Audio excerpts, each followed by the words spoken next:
क्रांति की शुरुआत जो है वो दूसरों से उम्मीद रखकर नहीं होती है। क्रांति की शुरुआत होती है खुद क्रांति बनने से।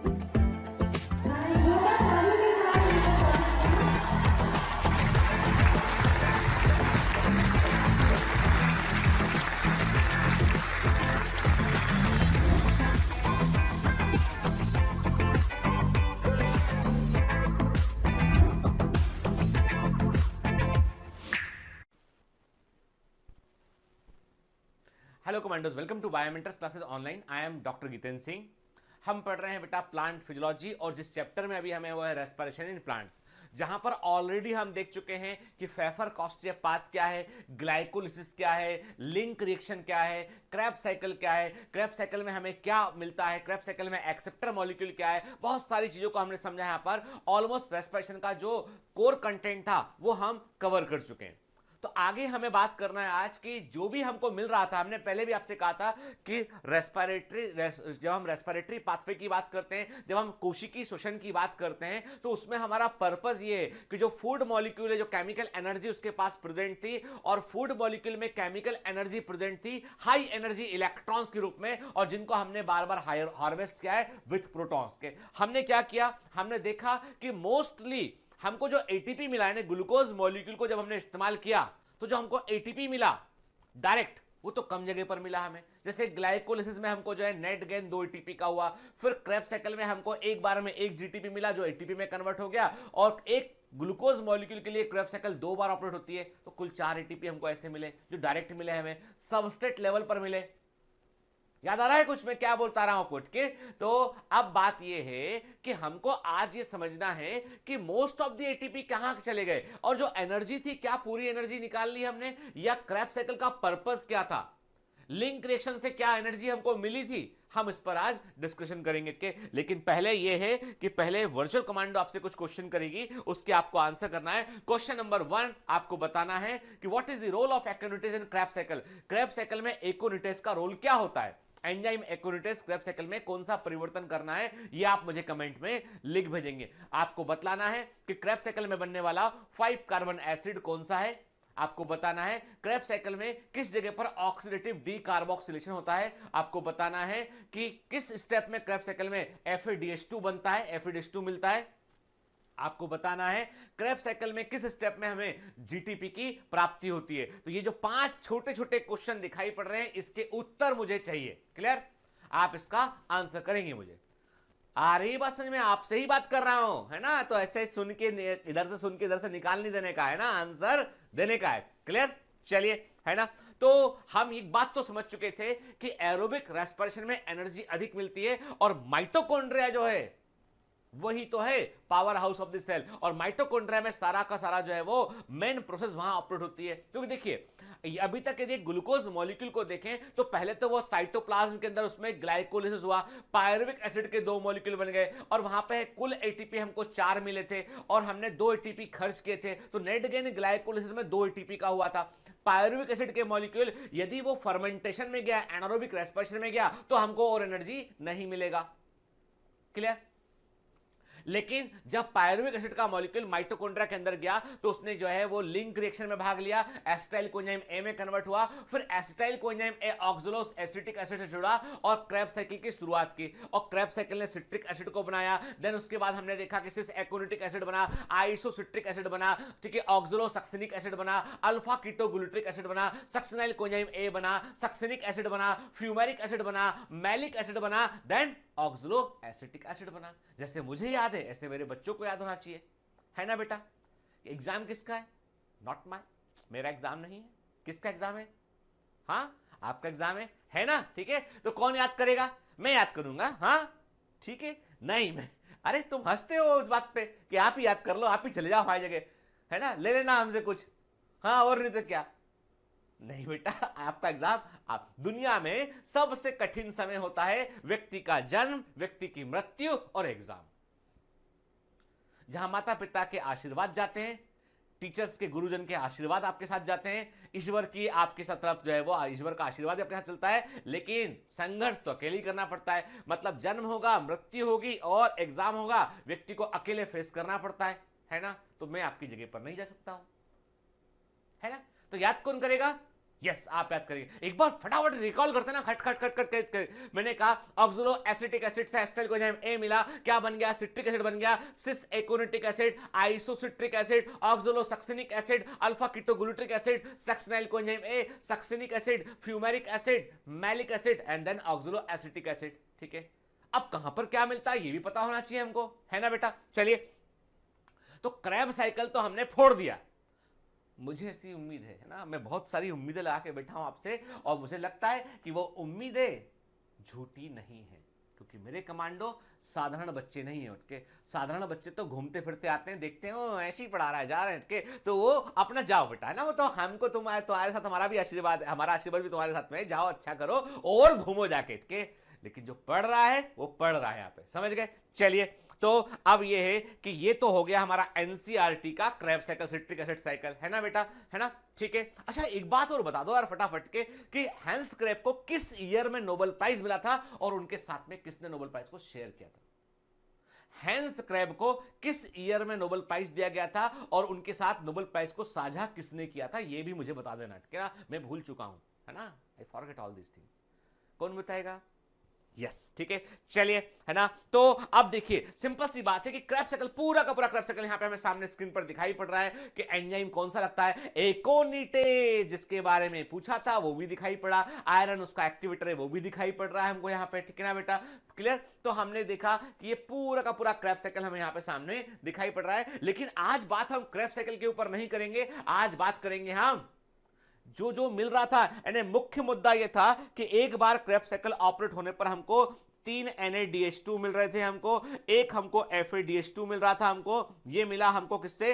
ये मिला था हमको क्रैब साइकिल से, ठीक है। और एक ग्लूकोज मॉलिक्यूल का क्रैब साइकिल 2 बार ऑपरेट होती है, ठीक है। मतलब एक ग्लूकोज मॉलिक्यूल से मिल रहा था हमको 6 NADH2। सुनते जाइए बात को, 2 FADH2 through the Krebs cycle, है ना बेटा? फिर लिंक रिएक्शन ऑपरेट हुआ तो उससे एक NADH2 मिला। एक ग्लूकोज मॉलिक्यूल के लिए लिंक रिएक्शन 2 बार ऑपरेट होगा तो 2 NADH2 हमको कहां से मिले? हमें 2 NADH2 हमको मिले लिंक रिएक्शन से मिले, ठीक है ना? लिंक रिएक्शन लिख दिया हमने। फिर ग्लाइकोलिसिस से क्या मिला हमें? हमें ग्लाइकोलिसिस से भी हमको जो है वो 2 NADH2 मिले थे हमें के। तो ग्लाइकोलिसिस से हमें जो है वो 2 NADH2 हमको ग्लाइकोलिसिस से मिले हमें, ठीक है। तो कुल मिलाकर कितने हो गए हमें? एक ग्लूकोज मॉलिक्यूल जब एरोबिक रेस्पिरेशन में गया तो 6 10। तो एक ग्लूकोज मॉलिक्यूल जब एरोबिक रेस्पिरेशन में गया तो 10 NADH2 मिले, 2 और 2 हमें FADH2 मिले हमें, ठीक है। ये मिला हमें। मतलब ये है कि एटीपी तो बहुत कम बना, जो मिला वो NADH2 FADH2 के रूप में मिला। अब इसका करें तो क्या करें?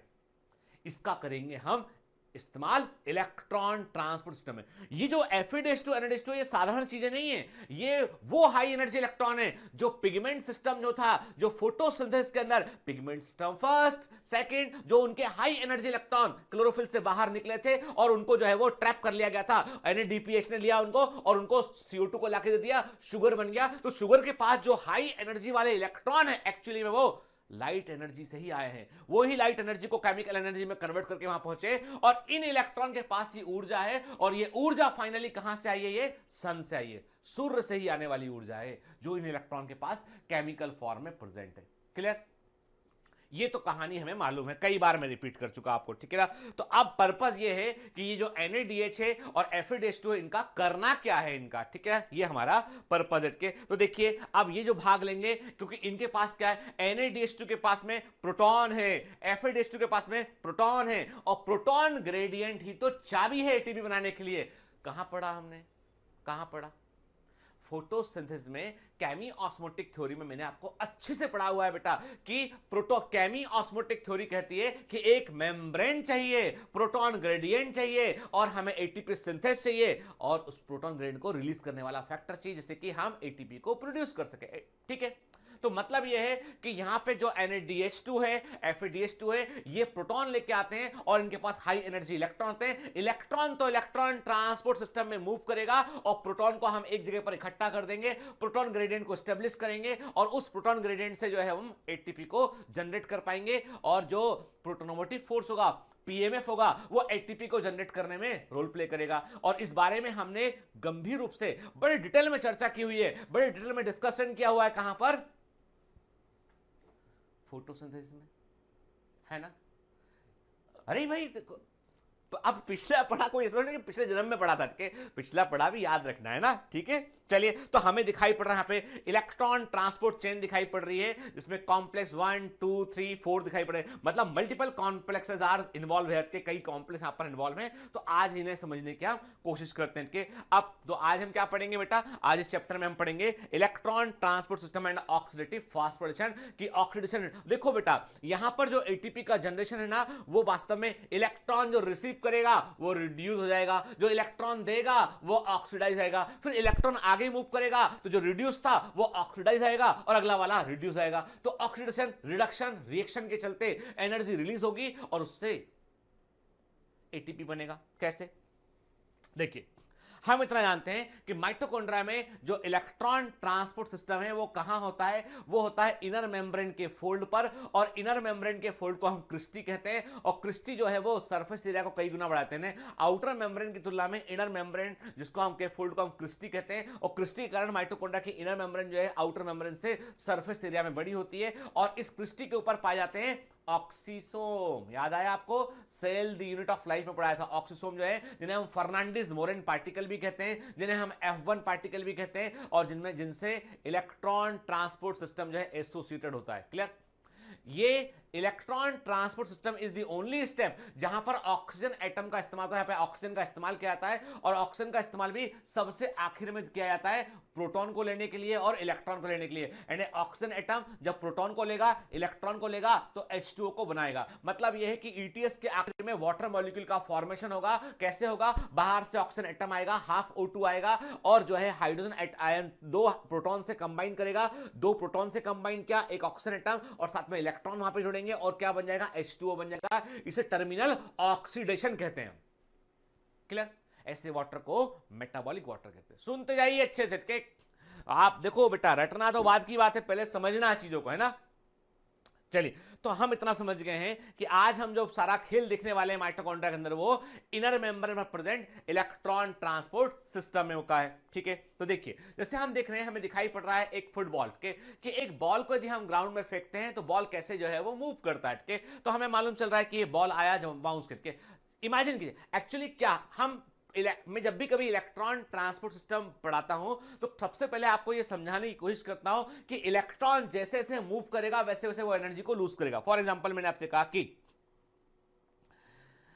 ये जो है वो एक जमीन का हिस्सा है के, अब जब मैंने कहा, इमेजिन किया, मैंने कहा ये एक बॉल है, ये बॉल यहां पे आया, बॉल टकराया, ठीक है, अगला बाउंस बॉल का पहले से छोटा होगा, फिर ये बॉल टकराया, अगला बाउंस फिर पहले से छोटा होगा, फिर ये बॉल टकरा के, एवरी टाइम जब भी बॉल जमीन पे टकराता है वो एनर्जी को लूज करता है, इसलिए पहले की तुलना में बाउंस छोटा हो जाता है। आप देख लीजिए, फुटबॉल के एनिमेशन में भी दिखाई पड़ा है। ठीक है, मतलब ये है कि एवरी टाइम जो बाउंसिंग बॉल, एक बॉल को आपने फेंका, क्रिकेट की बॉल है, टेनिस की बॉल है, आपने फेंका, तो जब भी बॉल जो है जमीन से टकराएगा, टकराने के बाद बॉल जमीन पे टकराया, कोलाइड क्या टकराया, और बॉल आगे बढ़ गया। कि जहां पे बॉल टकराया वहां पे उस बॉल ने कुछ एनर्जी को लूज किया, और जो भी एनर्जी को उसने लूज किया, इसलिए अगला बाउंस उसका छोटा हो गया। यदि वो एनर्जी को लूज ना करता तो अगला बाउंस बराबर ही होता। क्लियर?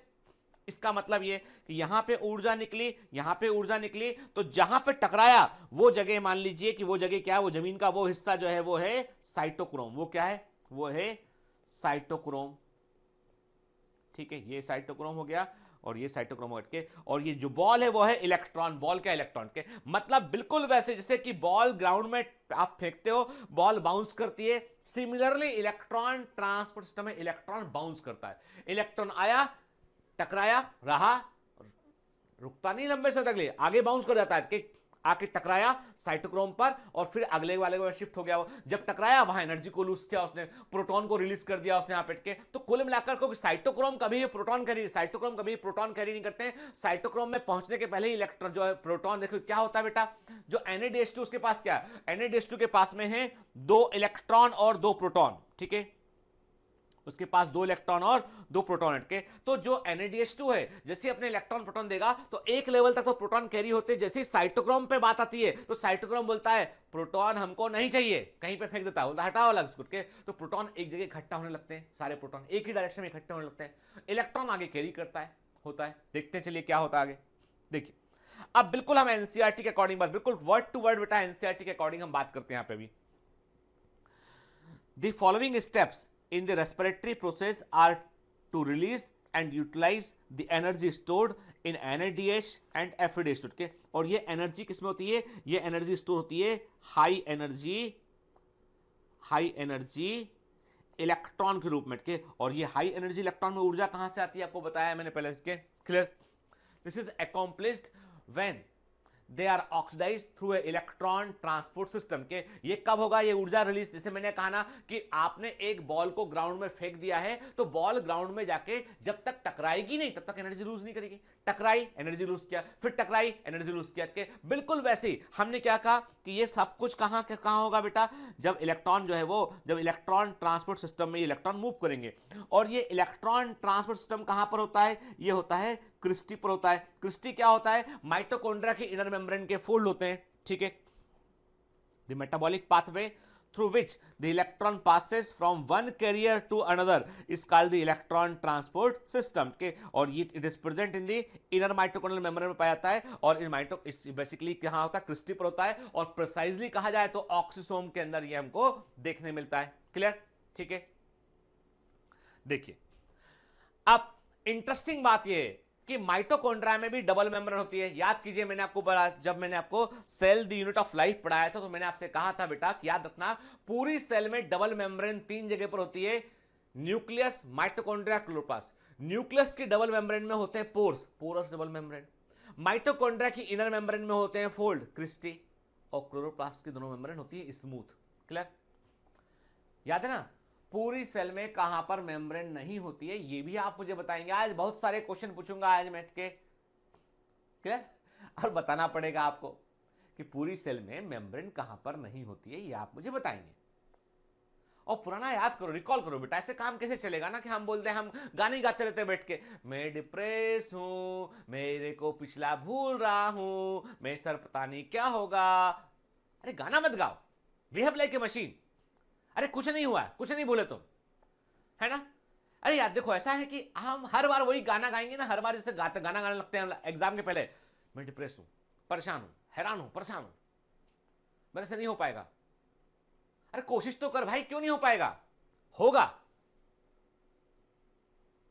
अपने ऊपर यकीन रखिए, बचिए मत। ये सब क्या है? ये सब मन के घोड़े हैं जो आपको गलत दिशा में दौड़ा रहे हैं, कि आपको बोलना है मन से कि नहीं होगा तो नहीं होगा, देखेंगे यार। कोशिश तो करते हैं, पूरी शिद्दत से, पूरी ईमानदारी से कोशिश करते हैं।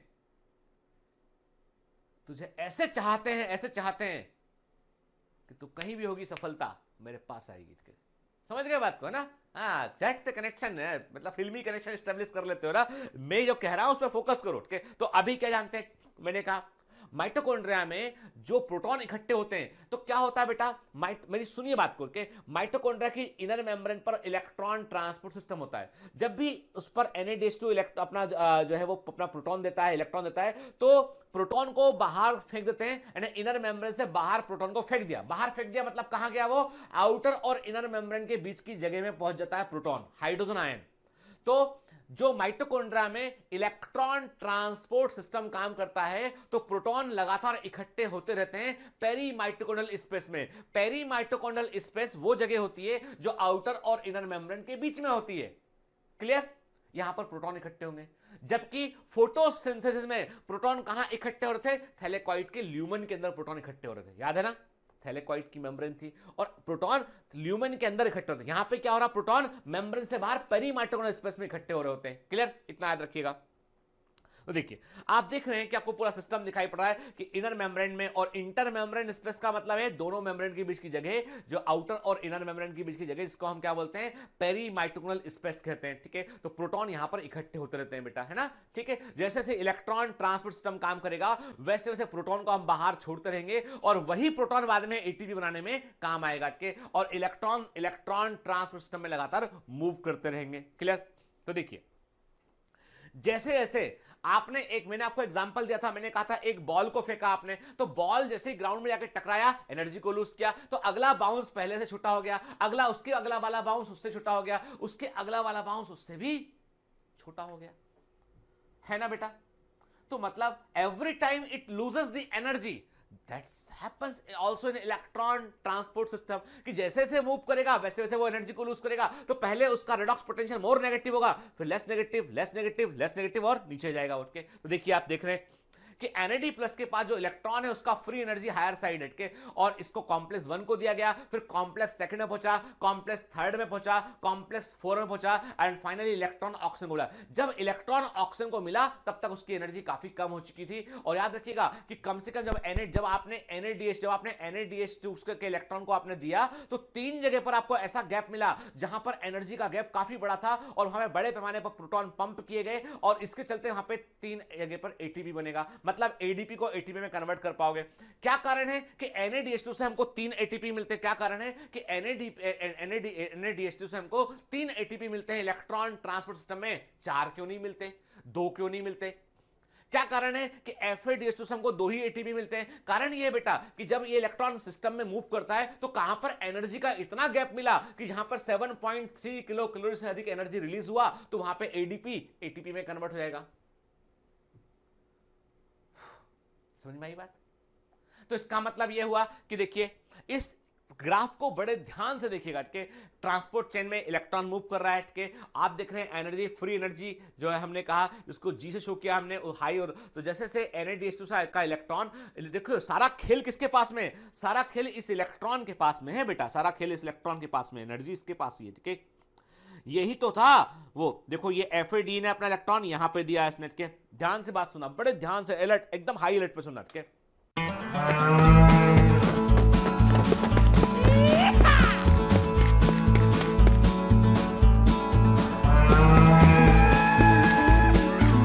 Hi, sorry to disturb you in between lecture, but it's important to inform you. You should download Biomentors app from Google Play Store. We need your support, so please take subscription to become an official commando of Biomentors. Bye bye. Continue your lecture. तो electron जब NADH2 अपना electron दिया तो NADH2 का electron complex first के पास गया, energy gap मिला, ATP बन गया, फिर कॉम्प्लेक्स फर्स्ट से इलेक्ट्रॉन कॉम्प्लेक्स सेकंड के पास गया, कॉम्प्लेक्स कोएंजाइम क्यू के पास गया, तो वहां पे उसके बाद वो आगे इलेक्ट्रॉन साइटोक्रोम कॉम्प्लेक्स थर्ड के पास गया, एनर्जी गैप मिला, फिर आगे इलेक्ट्रॉन मूव किया तो फिर एनर्जी गैप मिला। तो NADH2 ने 3 एटीपी को प्रोड्यूस किया। लेकिन जब FADH2 आया, FAD ने अपना इलेक्ट्रॉन दिया तो कॉम्प्लेक्स सेकंड के थ्रू उसने सीधा कोएंजाइम क्यू को अपना एंजाइम दिया, तो यहां पे इसको एनर्जी गैप, इसको इस FAD को एनर्जी गैप केवल कहां मिला?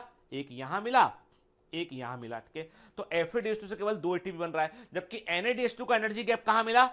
एक यहां मिला उसे, एक यहां मिला उसे, एक यहां मिला उसे। ठीक है, तो कुल मिला के NADH2 तीन जो है वो एटीपी को बना पा रहा है। ठीक है, और स्क्रीनशॉट ले लीजिएगा और कॉपी में खुद बनाने की कोशिश कीजिएगा बेटा। यदि खुद बना लेंगे एक बार तो कभी लाइफ में नहीं भूलेंगे, हमेशा आपको याद रहेगा। मैं केवल आपसे रिक्वेस्ट कर सकता हूं, बाकी आपके ऊपर है। के तो इलेक्ट्रॉन ट्रांसपोर्ट सिस्टम जैसा NCERT में दे रखा है वैसा आप नहीं बना पाएंगे, इसलिए मैंने उसको सिंप्लीफाइड कर दिया है ताकि याद रहे आपको। के तो देखिए ध्यान से, NADH2 ने अपना इलेक्ट्रॉन दिया, NADH2 ने अपना इलेक्ट्रॉन FMN को दिया और FMN बन गया, FMNH2 बन गया के फ्लेविन मोनोन्यूक्लियोटाइड। FMN का फुल फॉर्म है फ्लेविन मोनोन्यूक्लियोटाइड। इसको इलेक्ट्रॉन दिया इसने, और ये बेसिकली एक आयरन सल्फर कंपाउंड है। इसने इलेक्ट्रॉन को लिया और ये इलेक्ट्रॉन प्रोटॉन को लिया और ये FMNH2 बन गया। NAD प्लस खाली हो गया और NAD प्लस जो है वापस चला गया कहां पर? दोबारा क्रेब्स साइकिल में चला गया काम करने के लिए। ठीक है, अब FMNH2 सुन जाइए कि FMNH2 ने अपना इलेक्ट्रॉन दिया, कोएंजाइम क्यू को दिया। कोएंजाइम क्यू को हम यूबी क्विनॉन भी कहते हैं, इसे हम यूबी क्विनॉन भी कहते हैं। कोएंजाइम क्यू ने अपना इलेक्ट्रॉन को लिया, प्रोटॉन को लिया और कोएंजाइम QH2 बन गया, QH2 बन गया। ठीक है, फिर QH2 ने क्या किया, अपना इलेक्ट्रॉन जो है साइटोक्रोम B को दिया उसने, साइटोक्रोम B जो ऑक्सीडाइज स्टेट में था उसने इलेक्ट्रॉन को लिया, रिड्यूस स्टेट में गया। लेकिन जैसे ही साइटोक्रोम जैसे ही साइटोक्रोम पर इलेक्ट्रॉन पहुंचेगा तो यहां से प्रोटॉन को बाहर रिलीज कर देंगे, एंड आगे प्रोटॉन कैरी नहीं होगा, आगे केवल इलेक्ट्रॉन कैरी होंगे। क्लियर? प्रोटॉन को कहां रिलीज कर दिया हमने, पेरी माइटोकॉन्ड्रियल स्पेस में बाहर रिलीज कर दिया। साइटोक्रोम बी ने इलेक्ट्रॉन को लिया, साइटोक्रोम बी में जो इलेक्ट्रॉन लेने वाला था वो फेरिक आयन था, Fe+3 था, इलेक्ट्रॉन लेके वो फेरस आयन में कन्वर्ट हो गया। साइटोक्रोम बी ने अपने इलेक्ट्रॉन साइटोक्रोम C1 को दिए, तो साइटोक्रोम C1 ने इलेक्ट्रॉन लिया, साइटोक्रोम C1 जो ऑक्सीडाइज था उसका फेरिक आयन फेरस आयन में कन्वर्ट हो गया।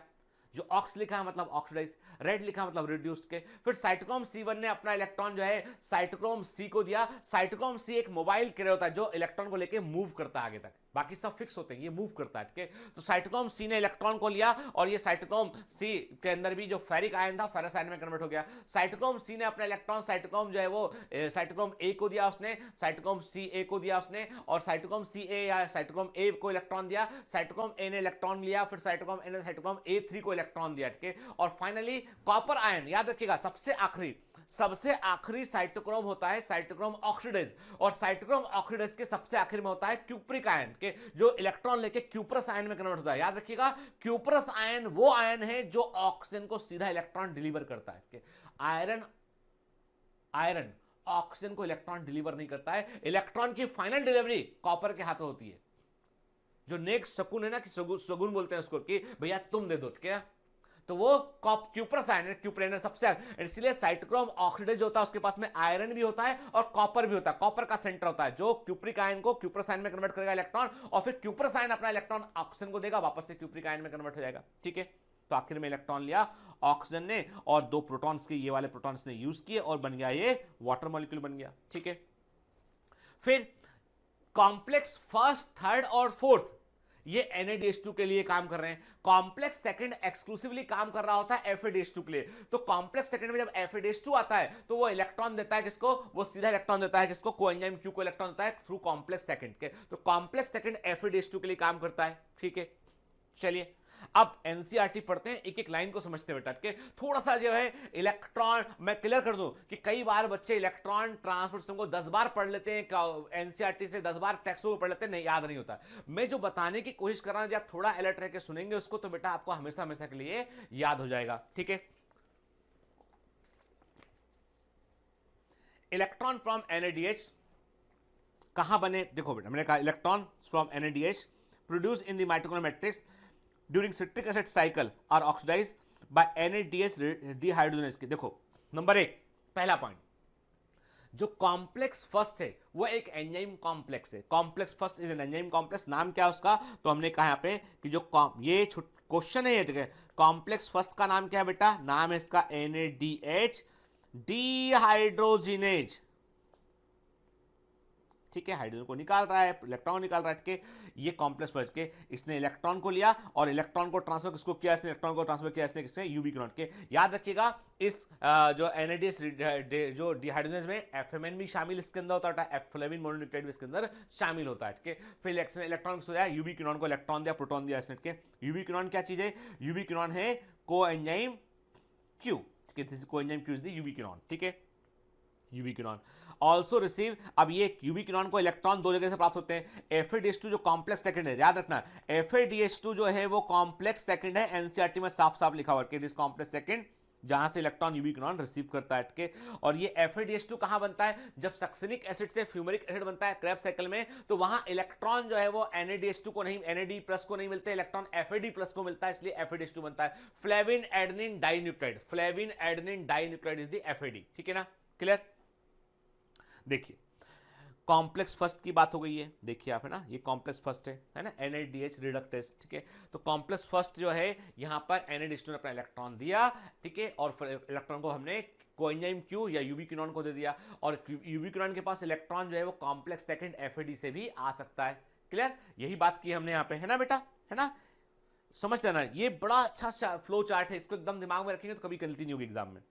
ठीक है, देखिए अब एनसीईआरटी क्या है, तो एनसीईआरटी में जो नई, याद रखिए बेटा, एनसीईआरटी में ये वाला जो इमेज है ना, ये चेंज हुआ है कि नया एनसीईआरटी पुराना एनसीईआरटी में ये इमेज जो है वो चेंज, याद रखिए, इसलिए जो है वो ये जो हमने इमेज लिया हमने जो है वो न्यू एनसीईआरटी के अकॉर्डिंग लिया हमने ये, तो याद रखिएगा बेटा इसमें कि ठीक, तो हम क्या देख रहे हैं इसमें, हम देख रहे हैं इसमें कि जो है मैं एक बार, हालांकि इस इमेज को बेटा मैं एक बार और रिकन्फर्म करूंगा, क्योंकि मुझे लगता है कि इमेज नया एनसीईआरटी का इमेज होना चाहिए, क्योंकि मैंने ही इस इमेज को डाला है। मैं एक बार रिकन्फर्म करूंगा, यदि मुझे लगेगा कि कुछ तो दोनों इमेज में कोई थोड़ा फर्क है तो मैं इमेज अलग से आपको प्रोवाइड कर दूंगा एक शीट के अंदर, चिंता मत कीजिएगा उसको लेकर के। पर मुझे 99% लगता है ये नया एनसीईआरटी का ही इमेज है, ठीक है, क्योंकि मेरे पास 2 इमेज थे, तो पता नहीं मैंने गलती से दो इमेज कौन सा लिया, चलो छोड़ो, अभी हम फंडामेंटल में बात करते हैं यहाँ पे, ठीक है ना। तो चलिए, तो मैं आपको क्या कह रहा था, मैं आपसे कह रहा था बेटा कि यहाँ पर जो है वो हम देख रहे हैं कि हमें दिखाई पड़ रहा है मैट्रिक्स NADH ने जो अपना इलेक्ट्रॉन दिया FMN को दिया, देखिए FMN है ना सामने के, आयरन सल्फर कंपाउंड है, तो ये जो कॉम्प्लेक्स फर्स्ट है उसके अंदर FMN शामिल होता है, आयरन सल्फर प्रोटीन होता है, फ्लेविन मोनोन्यूक्लाइड होता है, और ये इलेक्ट्रॉन NADH2 से रिसीव करता है, कॉम्प्लेक्स फर्स्ट है। कॉम्प्लेक्स फर्स्ट अपना इलेक्ट्रॉन यूबिक्विनॉन होता है, कोएंजाइम Q को देता है बेटा, कोएंजाइम Q इलेक्ट्रॉन लेके कोएंजाइम QH2 या यूबिक्विनॉन QH2 में कन्वर्ट होता है, और वो वहां से इलेक्ट्रॉन कहां आता है, कॉम्प्लेक्स 3 को इलेक्ट्रॉन आता है। मतलब कॉम्प्लेक्स फर्स्ट और कॉम्प्लेक्स 3 के बीच में यदि कोई कनेक्शन है तो वो यूबिक्विनॉन है। कोई याद रखना है, छोटे छोटे डिटेल एग्जाम में पूछ लेते हैं कि ये जो इमेज है ना, यहां से छोटे छोटे डिटेल आते हैं एग्जाम में। मैंने क्या कहा आपसे, ये क्या हो गया, ये हो गया बेटा कोएंजाइम। अब जो कॉम्प्लेक्स थर्ड को इलेक्ट्रॉन, फाइनली क्या होता है बेटा कि जो यूबिक्विनॉन है, कोएंजाइम QH2 है, ये अपना इलेक्ट्रॉन साइटोक्रोम B को देगा, साइटोक्रोम B से इलेक्ट्रॉन साइटोक्रोम C1 को जाएगा, C से साइटोक्रोम C1 से C के पास जाएगा उठ के। लेकिन यहां पे हम देख रहे हैं कॉम्प्लेक्स सेकंड प्रेजेंट है, जो सक्सिनिक डिहाइड्रोजनेज है, जो वास्तव में क्या है, जो FADH2 है वो कॉम्प्लेक्स सेकंड है, और ये अपना इलेक्ट्रॉन क्या है, ये अपना इलेक्ट्रॉन ये अपना इलेक्ट्रॉन सीधा यूबिक्विनॉन को प्रोवाइड करता है, और ये यूबिक्विनॉन जो होता है ये अपना इलेक्ट्रॉन कॉम्प्लेक्स थर्ड को ले जाकर देता है। मतलब ये कि कॉम्प्लेक्स थर्ड के पास 2 सोर्स है इलेक्ट्रॉन रिसीव करने के। एक सोर्स हो गया यूबिक्विनॉन के थ्रू, देखो दोनों बार इलेक्ट्रॉन तो यूबिक्विनॉन से आएगा, लेकिन एक बार इलेक्ट्रॉन जो NADH2 है कॉम्प्लेक्स फर्स्ट के थ्रू इलेक्ट्रॉन देगा, और FADH2 जो है कॉम्प्लेक्स सेकंड के थ्रू इलेक्ट्रॉन देगा। Okay, clear. तो मतलब कॉम्प्लेक्स फर्स्ट से इलेक्ट्रॉन कॉम्प्लेक्स थर्ड मूव करेगा, कॉम्प्लेक्स सेकंड से इलेक्ट्रॉन कॉम्प्लेक्स जो है वो कॉम्प्लेक्स थर्ड की ओर मूव करेगा, और कॉम्प्लेक्स थर्ड को हम बोलते हैं साइटोक्रोम BC1 बोलते हैं, complex third is cytochrome BC1। Image में साफ साफ हमको ये दिखाई दे रहा है, क्लियर, ठीक है। फिर the reduced ubiquinol is then oxidised with the transfer of electron to cytochrome C by cytochrome BC1 complex, जो कि कॉम्प्लेक्स थर्ड के। कॉम्प्लेक्सेस के नाम नहीं भूलना बेटा के, complex first is the NADH dehydrogenase, complex second is the FAD के, कॉम्प्लेक्स थर्ड जो है वो क्या है बेटा, वो है अपना जो है कॉम्प्लेक्स थर्ड क्या है, वो है साइटोक्रोम BC1 कॉम्प्लेक्स के। साइटोक्रोम C एक छोटा प्रोटीन होता है जो मोबाइल कैरियर होता है, जो इलेक्ट्रॉन को कैरी करता है कॉम्प्लेक्स थर्ड और 4 के बीच में के। तो याद रखिएगा cytochrome C, it is important, AIIMS के अंदर पूछा गया है, स्मॉल प्रोटीन होता है जो outer surface of inner membrane पर पाया जाता है आपको, और ये मोबाइल कैरियर के रूप में काम करता है, जो इलेक्ट्रॉन को ट्रांसफर करता है कॉम्प्लेक्स थर्ड से कॉम्प्लेक्स 4 की ओर मूव करके। It moves from its place, ये अपनी जगह को चेंज करके पहुंचता वहां तक इलेक्ट्रॉन लेकर के, इसलिए से हम मोबाइल कैरियर कहते हैं, क्लियर। देखिए क्या हुआ बेटा, complex first NADH dehydrogenase, complex second FAD वाला जो हिस्सा है सक्सिनिक डिहाइड्रोजनेज, FAD जो है कॉम्प्लेक्स सेकंड है, इलेक्ट्रॉन साइटोक्रोम कॉम्प्लेक्स थर्ड को दिए, BC1 is the complex third के, और ये यूबिक्विनॉन के थ्रू इलेक्ट्रॉन दिए जाते हैं इनके, फिर इलेक्ट्रॉन आगे मूव करता है। तो ये साइटोक्रोम C जो होता है ये होता है mobile, this is the mobile carrier, ये गमनशील कैरियर होता है यहाँ पे, ठीक है। देखिए ना साइटोक्रोम C ने क्या किया बेटा, आप देखिए इमेज का हमने क्या किया, इस पूरी ये मुझे याद आ गया नया एनसीईआरटी का ही बेटा इमेज है, तो हमने क्या किया, कॉम्प्लेक्स थर्ड जो है उसको हमने जो इमेज है उस इमेज का हमने एक हिस्सा मैग्नीफाई करके आपको दिखा रहे हैं, जैसे से बात कर रहे हैं। देख रहे हैं आप कि कॉम्प्लेक्स थर्ड के पास में जो है वो इलेक्ट्रॉन आया, कहां से इलेक्ट्रॉन आया, या तो कॉम्प्लेक्स फर्स्ट से आया या कॉम्प्लेक्स सेकंड से आया। जब इलेक्ट्रॉन कॉम्प्लेक्स सेकंड से आया तो इलेक्ट्रॉन FAD ने दिया है, जब इलेक्ट्रॉन कॉम्प्लेक्स फर्स्ट से आया तो इलेक्ट्रॉन NADH2 ने दिया है, और इलेक्ट्रॉन B साइटोक्रोम B के पास गया, साइटोक्रोम C के पास C1 के पास गया, और वहां से साइटोक्रोम C के पास गया। साइटोक्रोम C इलेक्ट्रॉन को लेकर कहां गया, कॉम्प्लेक्स 4 में आ गया, और कॉम्प्लेक्स 4 होता है साइटोक्रोम C ऑक्सीडेज। और गौर से इमेज के अंदर देखिए आप, साइटोक्रोम जो C ऑक्सीडेज में आपको साइटोक्रोम ए, साइटोक्रोम A3 और कॉपर भी दिखाई पड़ रहा है उठ के। और कॉपर वो है ना, क्यूप्रिक आयन जो कॉपर है वो जगह है जो कि ऑक्सीजन से क्रिया कर रहा है, जो कि ऑक्सीजन से क्रिया कर रहा होता है। देखिए आप, है ना, कॉपर दिखाई पड़ रहा है आपको, बिल्कुल इन्हें बारीक फाइन डिटेल्स इसके अंदर दे रखे हैं एनसीईआरटी ने, ठीक है। देखिए आप, है ना, यहां इलेक्ट्रॉन साइटोक्रोम सी से साइटोक्रोम ए और A3 के बीच इलेक्ट्रॉन जो है वो मूव कर पहुंच गया बेटा, है ना, ठीक है। चलिए, तो कॉम्प्लेक्स 4 जो है वो, कॉम्प्लेक्स 4 का मतलब है साइटोक्रोम सी ऑक्सीडेज कॉम्प्लेक्स के। सो यहां पर क्या होता है बेटा, साइटोक्रोम सी ऑक्सीडेज कॉम्प्लेक्स होता है, यहां पर साइटोक्रोम ए और साइटोक्रोम A3 होते हैं और 2 कॉपर सेंटर होते हैं, very very IMP, 2 copper centre यहां पे हमको देखने मिलते हैं। क्लियर, ठीक है। छोटी छोटी बातें याद रखना है। पूरे प्लांट फिजियोलॉजी में सबसे कठिन क्वेश्चन कहीं से आता है तो वो ETS से ही आता है, इलेक्ट्रॉन ट्रांसपोर्ट सिस्टम से, इसलिए एकदम अलर्ट पर रहना है और अच्छे से समझना है इसको बेटा, है ना, ठीक है। देखिए, है ना, क्या हुआ, देखो इलेक्ट्रॉन साइटोक्रोम सी से इलेक्ट्रॉन को रिसीव किया, कॉपर सेंटर ने साइटोक्रोम ए को दिया, साइटोक्रोम A3 को दिया, फिर कॉपर सेंटर को मिला और इस कॉपर सेंटर पे ऑक्सीजन ने क्रिया किया और प्रोटॉन को रिसीव किया इसने, ठीक है, और जो है और क्या बन गया, वाटर मॉलिक्यूल बन गया, ठीक है। ये साइटोक्रोम सी ऑक्सीडेज है। क्लियर। फाइनली जो प्रोटॉन है वो प्रोटॉन जो है वो ATP सिंथेसिस उसका इस्तेमाल करेगा और ATP को वो प्रोड्यूस करेगा। ATP सिंथेस जो होता है उसे कॉम्प्लेक्स 5 भी कहते हैं, क्या याद रखिएगा, complex 5 is basically ATP synthase. When the electron pass from one carrier to another by complex 1 to 4 in the electron transport chain, they are coupled to ATP synthase, जिसको complex 5 कहते हैं, जहां पर ATP का हम प्रोडक्शन कर पाते हैं, ADP को हम ATP में कन्वर्ट कर पाते हैं, क्योंकि यही वो पॉइंट है, this is the only point जो प्रोटॉन ग्रेडियंट के अकॉर्डिंग काम करता है। ये वो पॉइंट है जहां से हम जो भी प्रोटॉन ग्रेडियंट, देखिए अब आप बोलोगे सर इस तो आप क्यों ऐसा बोल रहे हो कि ये 3 जगह पे ATP बना, आपने बोला साइटोक्रोम BC1 के बीच एक ATP बना, साइटोक्रोम A और A3 के बीच एक ATP बना और एक ATP जो है वो NADH और जो है वो FMN के बीच बना। यदि आप मुझसे पूछेंगे कि सर ये जगह बताइए आप कि कहां पर इलेक्ट्रॉन ट्रांसपोर्ट सिस्टम में, सुनते जाना बात क्या बोलो के, आप जगह बताइए कि कहां पर इलेक्ट्रॉन ट्रांसपोर्ट सिस्टम में इतना एनर्जी गैप मिलता है कि जिससे ATP बन सके, तो मैं बोलूंगा बेटा पहला एनर्जी गैप मिलता है NADH2 और FMN के बीच में, जब इलेक्ट्रॉन ट्रांसपोर्ट एनर्जी गैप मिलता है तो ATP बन सकता है। दूसरा मिलता है साइटोक्रोम B और C1 के बीच में, तीसरा मिलता है साइटोक्रोम A और A3 के बीच में। मतलब देयर आर 3 प्लेसेस, 3 जगह ऐसी है जहां पर बड़े पैमाने पर एनर्जी का ड्रॉप होता है और उससे ATP को हम क्रिएट कर सकते हैं के, और वो जगह क्या है, NADH2 से FMN के बीच में, साइटोक्रोम B से साइटोक्रोम C1 के बीच में और साइटोक्रोम A से साइटोक्रोम A3 के बीच में। सब याद रखना है। डॉक्टर हूं, इतने साल से प्रैक्टिस कर रहा हूं, तब भी याद है मुझे, ठीक है ना। ये आपको पढ़ाने के लिए रटा नहीं है मैंने, ये मुझे सालों से याद है, समझ गए बात को, सालों से याद है, क्योंकि मुझे आज भी मैं दवा लिखता हूं ना तो मोनो अमाइन ऑक्सीडेज एमाओ इनहिबिटर दवा लिखता हूं, के SGLT2 इनहिबिटर दवा लिखता हूं, बहुत सारी दवाओं की, तो जितनी दवाएं होती हैं ना उन सबकी केमिस्ट्री मुझे पता है, उन सभी दवाओं का mechanism of action, mode of action मुझको पता है, वो सभी दवाएं किस केमिकल से क्रिया करेंगी ये भी मुझे पता है, वो दवाएं सेल के किस हिस्से पे काम करेंगी ये भी मुझे पता है, माइटोकॉन्ड्रिया पे क्या असर डालेंगे ये भी मुझे पता है, एंडोप्लाज्मिक रेटिकुलम पे क्या असर डालेंगे ये भी मुझे पता है, DNA पर क्या असर डालेंगे ये भी मुझे पता है, तभी तो मैं डॉक्टर हूं। आई बात समझ में? ऐसे ही आप बनेंगे एक दिन, मुझसे अच्छे डॉक्टर बनेंगे। मैं अपने आप को बहुत बड़ा महान डॉक्टर नहीं बोलता हूं, मैं एक सामान्य डॉक्टर हूं कि मेरे पास कोई ऐसी बहुत बड़ी महारत नहीं है, मैं सामान्य डॉक्टर हूं, आज भी सीखता हूं, आज भी पढ़ता हूं, कि बिल्कुल एक सामान्य व्यक्ति हूं। आप मुझसे बहुत अच्छा करेंगे, मुझे पूरा यकीन इस बात का, ठीक है, क्योंकि आप मेरे कमांडो है, ठीक है। गुरु गुड़ होता है, चेला कई बार शक्कर हो जाता है, ठीक है, ज्यादा पॉपुलर हो जाता है, तो इसलिए जो है आप जो है वो देखिए, द्रोणाचार्य जितने भी अच्छे जो है वो धनुर्धर रहे हो, जितने भी ये महान गुरु रहे हो, लेकिन अर्जुन था। गुरु का नाम रमाकांत आचरेकर गुरु थे सचिन तेंदुलकर के, पर तेंदुलकर है ना, तो आप मेरे तेंदुलकर हैं, समझ गए बात को। इसलिए आपको अच्छा करना बेटा लाइफ में ना, मतलब आपको मैं पढ़ाता हूं तो मैं ये सोचता हूं मैं अपने बच्चे को पढ़ा रहा हूं, अपने फैमिली मेंबर को पढ़ा रहा हूं, मुझे अपने बच्चों को मैं कभी ये नहीं सोचता हूँ कि मैं कोई बच्चे हैं स्टूडेंट, मैं यही सोचता हूँ कि ये मेरे ही घर के लोग हैं, इनके लिए मुझे मेहनत करना है ताकि ये लाइफ में अच्छा करें के।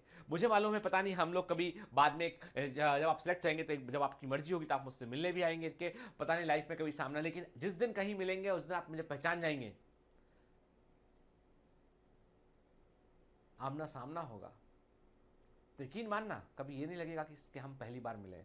चलिए, तो क्या बात कर रहे थे यार, है ना, तो सेंटी कर देते हो बार बार, है ना। मैंने आपसे क्या कहा, मैंने आपसे कहा कि जो कॉम्प्लेक्स 5 है एटीपी सिंथेस, ये एटीपी बनाने में रोल प्ले करता है। दिस इज द पॉइंट जहां पर एनर्जी, देखो अब आपको मैंने कहा था कि NAD से FMN के बीच एनर्जी गैप है, साइटोक्रोम B से C1 के बीच एनर्जी गैप है, और साइटोक्रोम A और A3 के बीच में एनर्जी गैप है। मतलब यहां पे इतनी मात्रा में प्रोटॉन बाहर भेज दिए हमने कि उन प्रोटॉन के अमाउंट से एटीपी बन सकता है। तो जब भी प्रोटॉन आप बाहर बड़ी पैमाने पर पंप करते हैं, एनर्जी पंप करते हैं, तो वो एनर्जी गैप जो होता है वो एटीपी सिंथेसिस उसका इस्तेमाल करता है एटीपी को बनाने के लिए। तो कॉम्प्लेक्स 5 जो है वो सबकी हेल्प करता है, जहां पे भी एनर्जी गैप आता है उसको वो एटीपी में कन्वर्ट करने में रोल प्ले करता है। ठीक है, देखिए, तो this is the complex 5। And finally जो प्रोटॉन आपने इकट्ठे किए हैं, ये प्रोटॉन जो होते हैं, यही प्रोटॉन जो है फाइनली क्या काम करते हैं, ये प्रोटॉन एटीपी सिंथेसिस में, हमें मालूम है कि एटीपी सिंथेसिस जो है हमने कहां पढ़ा है, हमने फोटोसिंथेसिस के अंदर भी देखा हुआ कि इसमें F0 पार्ट होता है जिसमें कि प्रोटॉन टनल होता है, F1 वाला पार्ट जो होता है इसका जो है वो मैकेनिकल पार्ट होता है जो एटीपी को एडीपी को एटीपी में कन्वर्ट करता है। ठीक है,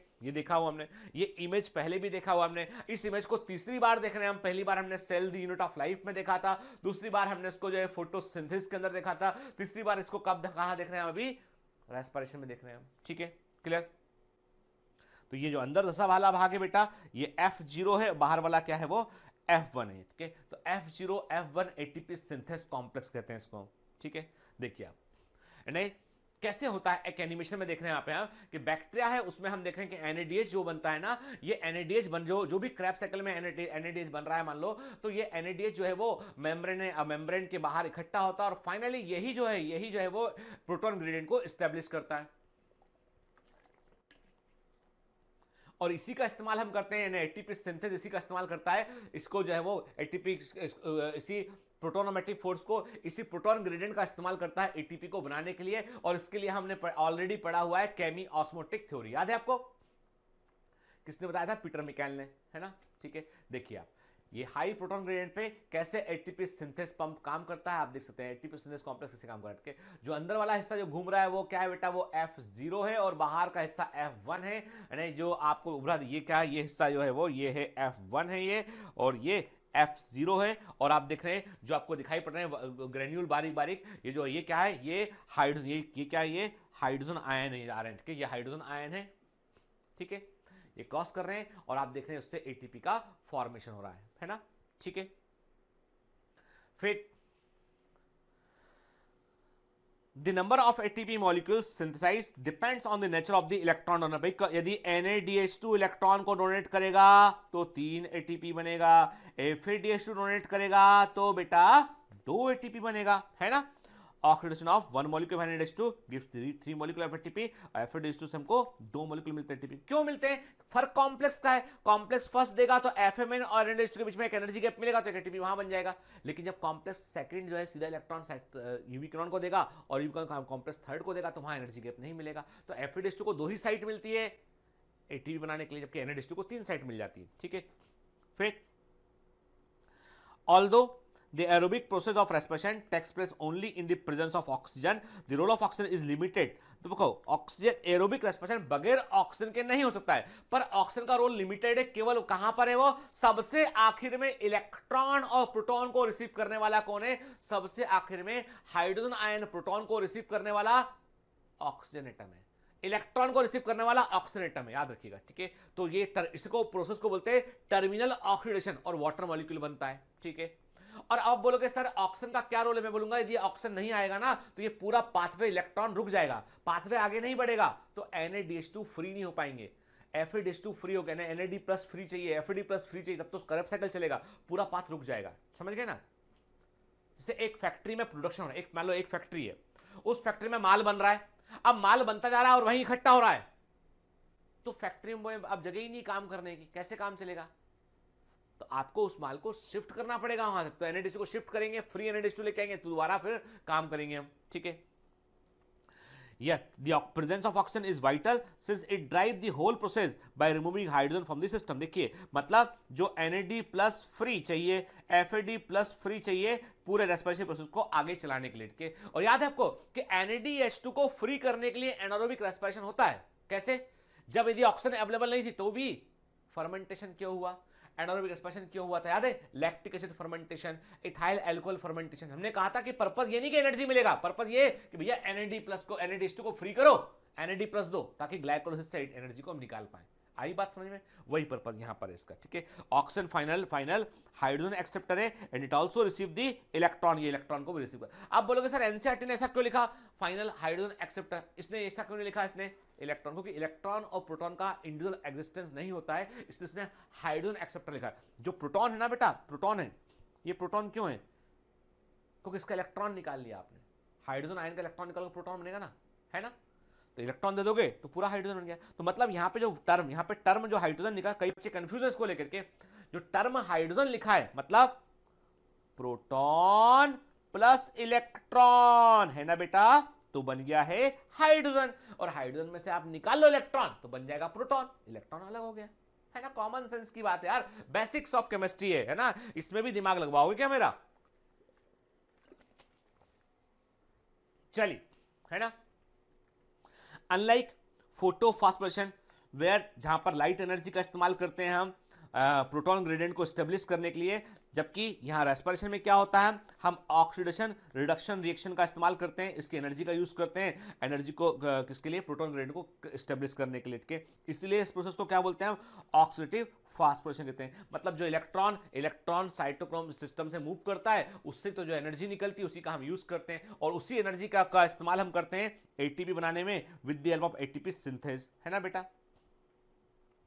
तो इस कॉम्प्लेक्स में F1 और F0 पढ़ते हैं, और ये इमेज जो है वो इंपॉर्टेंट इमेज है, एनसीईआरटी में बेटा ऐसा दे रखा है, ठीक है?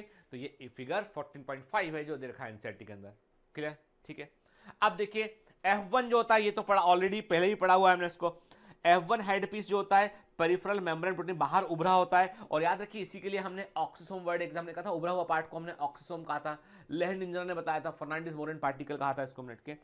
इसलिए क्या होता है इसमें, ये वो जगह होती है जहां पर एडीपी को हम इनऑर्गेनिक फॉस्फेट से जोड़ते हैं, हाई एनर्जी बॉन्ड को एस्टेब्लिश करते हैं और एटीपी को बनाते हैं। F0 integral membrane protein complex होता है जो एक चैनल प्रोवाइड करता है प्रोटॉन को मूव करने के लिए, ठीक है? It's behave like a proton channel के रूप में ये काम करता है F0, ठीक है? जब प्रोटॉन चैनल से पास करते हैं, निकलते हैं, तब जो है वो एनर्जी, फ्री एनर्जी रिलीज होती है, और उसी फ्री एनर्जी का इस्तेमाल करते हैं हम एटीपी को बनाने के लिए। एक एटीपी को बनाने के लिए आपको जो है 2 प्रोटॉन को क्रॉस करना पड़ता है, 2 प्रोटॉन को क्रॉस करना पड़ता है किससे? F0 से जब 2 प्रोटॉन क्रॉस होंगे तो एक एटीपी का प्रोडक्शन होगा वहां पे, और फाइनली ऑक्सीजन को इलेक्ट्रॉन किससे मिल जाएगा? साइटोक्रोम सिस्टम से इलेक्ट्रॉन मिलेगा, प्रोटॉन F0 से निकल के वहां पे आएगा, और फाइनली क्या बन जाएगा? वाटर मॉलिक्यूल बन जाएगा यहाँ पे। तो ये जो इलेक्ट्रोकेमिकल प्रोटॉन ग्रेडियंट है ये रोल प्ले करता है किसको? एटीपी को बनाने में, ठीक है? देखिए ध्यान से ना, तो ये पूरा यानी हमें पूरा इमेज में दिखाई पड़ रहा है। तो ये जो इमेज है ना बेटा एनसीईआरटी का 14.4 इमेज जो है, ये बड़ा इंपॉर्टेंट इमेज है, इसको एक बार अच्छे से देख लीजिए। कई बार एग्जामिनर करता है इसमें ABCD लिख के दे देगा आपको क्वेश्चन, ठीक है ना? क्लियर? चलिए, तो आज हमने क्या देखा? आज हमने बात किया इलेक्ट्रॉन ट्रांसपोर्ट सिस्टम के ऊपर, और हमने देखा कि ईटीएस जो है वो काम कैसे करता है, क्या होता है, ठीक है? तो बिल्कुल मैंने इसको जो है वो स्लाइसिंग कर दिया इसका, कैसे ये काम करता है। अब इसको बेटा एक बार अच्छे से पढ़ लेना, उस ईटीएस को जो मैंने बताया उसको भी एक बार रिकॉल कर लेना, कभी नहीं भूलेंगे। अगली क्लास के पहले मैं ब्रीफ एक रिवीजन कराऊंगा इसका, बहुत सारे क्वेश्चन पूछूंगा आपसे के, और वो आपको बताने पड़ेंगे, समझ गए ना? इसलिए ये क्लास इंपॉर्टेंट क्लास है, नहीं बताओगे तो उठक बिठक लगवाऊंगा 10 बार 20 बार, है ना? ठीक है, तो पढ़ते रहना, मेहनत करते रहना बेटा। All the best.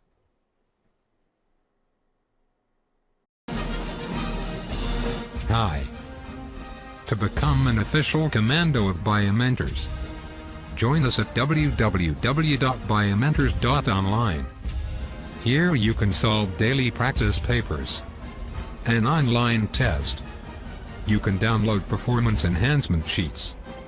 You can track your progress. You can interact with other fellow commandos. Join us and prepare yourself. It's a commando training for your success. Download Biomentors online app from Google Play Store.